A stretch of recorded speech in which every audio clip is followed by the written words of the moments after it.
I knew something was wrong when she laughed, a little too brightly, a little too long, at a joke that wasn't even funny.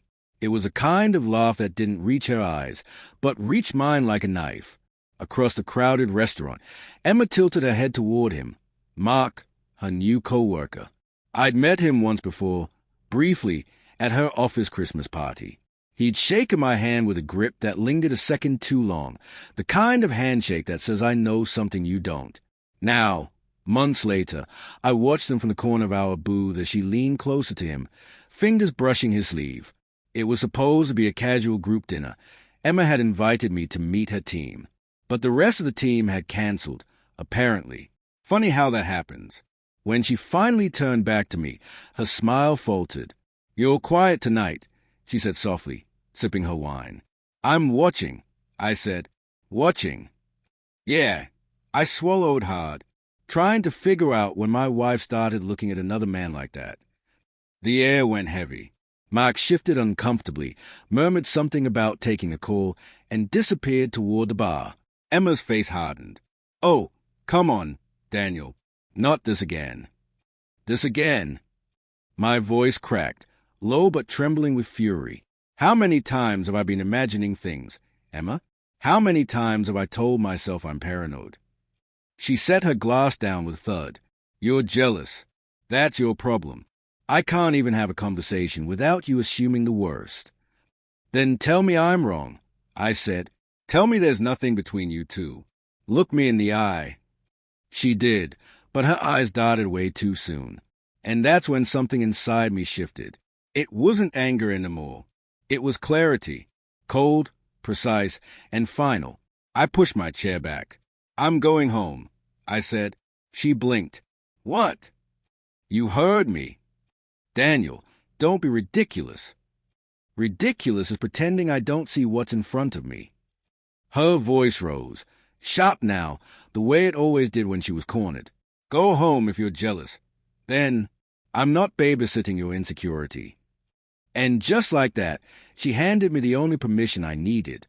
So I walked away, out of that restaurant, out into the wet night air, and maybe, though I didn't know it then, out of our marriage. The rain hit my face like tiny needles as I walked the 6 blocks back to our apartment. Every drop felt like something breaking loose inside me. Years of compromise, late nights waiting up, texts she didn't answer.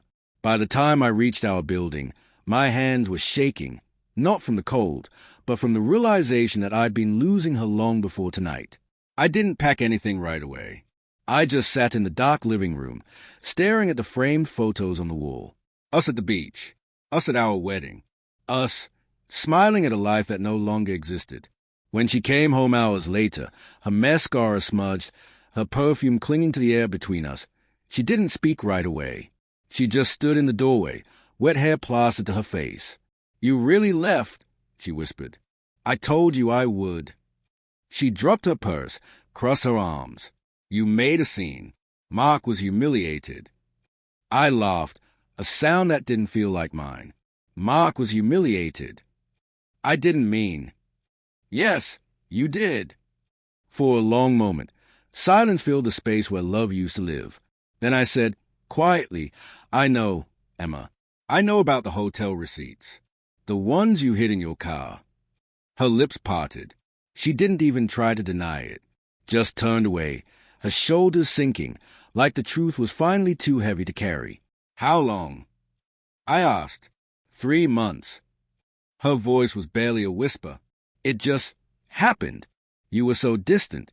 I felt unseen." There it was, the story cheaters always tell. I felt unseen, as if betrayal were a solution instead of a choice. I stood, grabbed my jacket, and paused at the door. "You know what hurts the most?" I said, "Not that you cheated, that you made me doubt myself for so long.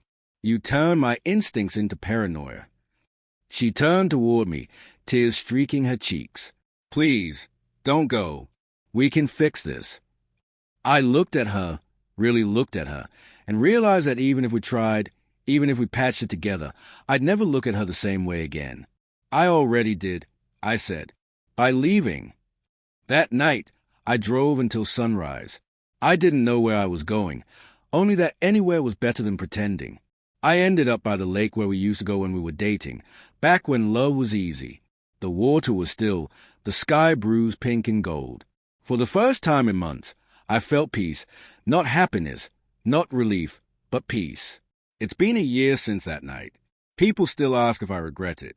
Sometimes I think about her, about what we could have been if honesty had come sooner. But every time I remember her words, "Go home if you're jealous," I know I made the right choice. Because I did go home. Just not to her. I went home to myself.